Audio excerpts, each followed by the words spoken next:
Welcome back to a smaller episode. Now, it's funny, I have some old boxes buried back in the depths of my place, and I was looking through them this morning, and there's some old books from my childhood in there, and books I haven't seen in like probably around 20 years, and so I was looking through some of this stuff. I was old comic books in there, some really great stuff, probably some stuff I'll do episodes on later as well, but I discovered something that I'd forgotten about, and it just gave me the biggest nostalgic wave, kind of like swept over me this morning when I found them. And they are, for the older audience here, choose your own adventure books. For me, there's a lot I want to talk about with these books, but this is a book series that started in the late 70s and went to the late 90s. Now, here, this really shows my age. I think I saw these books for the very first time in 1982.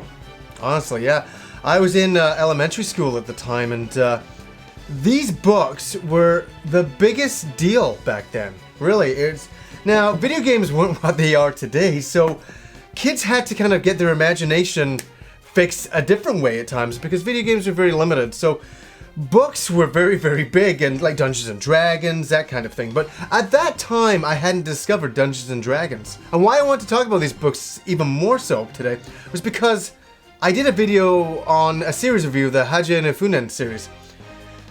And in that, there's actually, I show some books of the series that I have. And I'm like, oh, this is a choose your own adventure book from that. And there's so many comments going, what's a choose your own adventure book? And I couldn't believe that people have forgotten about these books, and I was like, oh my god, I have to talk about this. That how these books work is that here's a great one, Inside UFO 5440. I think this is the very first one I got from my local library in school. And it basically starts off, you start reading it, and you're on a plane. You're on a plane. You're on a trip going somewhere, and then all of a sudden you'll read to the next page. You get beamed in to a spaceship. So any given page that it takes it to, you read where you're at, what's happening to you, and then it gives you a list of 3 options underneath with 3 different page counts. So say you want to go up into the spaceship, or you want to go down into the spaceship, or left. If you turn left, you turn to page 16 type of thing, and then you get to page 16 and you bump into somebody and something happens, blah blah blah blah, and you navigate through the book that way, so you can quite literally choose your own adventure through it, and it's really cool. Now, in this book, one of the main focuses is to navigate through the ship and do all that kinds of stuff and talk to the aliens on board and stuff like that. And you're eventually supposed to find the holy grail of a planet, of a place called Ultima. Now, what drove me nuts reading this as a kid is I could never, following all the different directions through the book, find my way to Ultima. I just couldn't do it. And it drove me crazy. I couldn't ever figure out how to get there. So eventually, I just opened the book and it took me to the pages. I was never able to skillfully navigate to Ultima, but that's one way to do it. And some of these books are really cool. So there's a lot of them. There's hundreds of these books, but in my school at the time, I think there was probably around 10 books that were in circulation between me and all my friends, and we'd trade them.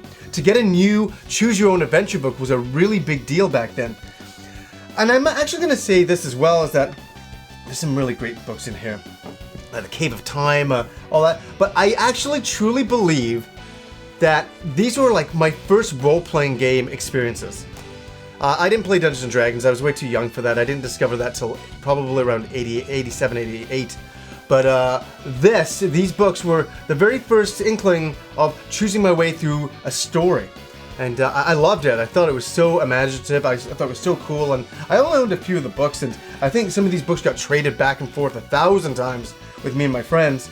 Some of them are in really pretty ratty condition here. I think I picked this one up for the library, the original one, but I bought it at a junk sale for $1 back in the day. But yeah, one thing I want to say as well is that the covers on these were always so cool. Like, look at this, Secret of the Pyramids. This looks amazing.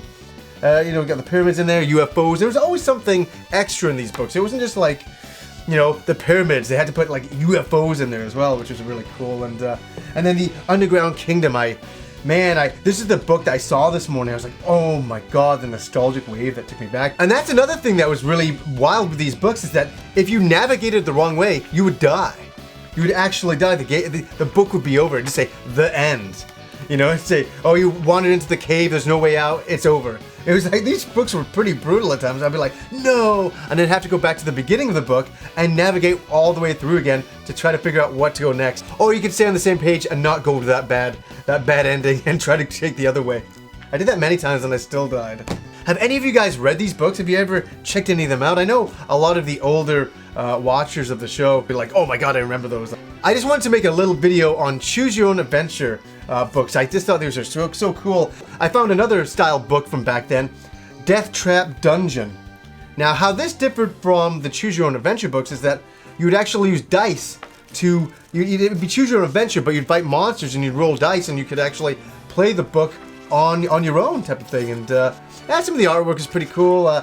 These were my books that I grew up with. These were my role-playing games to begin with in my life. But I really wanted to do an episode today, especially when all those comments came through saying, what is a choose your own adventure book? I couldn't believe that people couldn't remember these amazing books. Man, they're just part of my childhood so much that I had to come on today and talk to you guys about them because they're just so damn cool. So anyways, guys, until next time.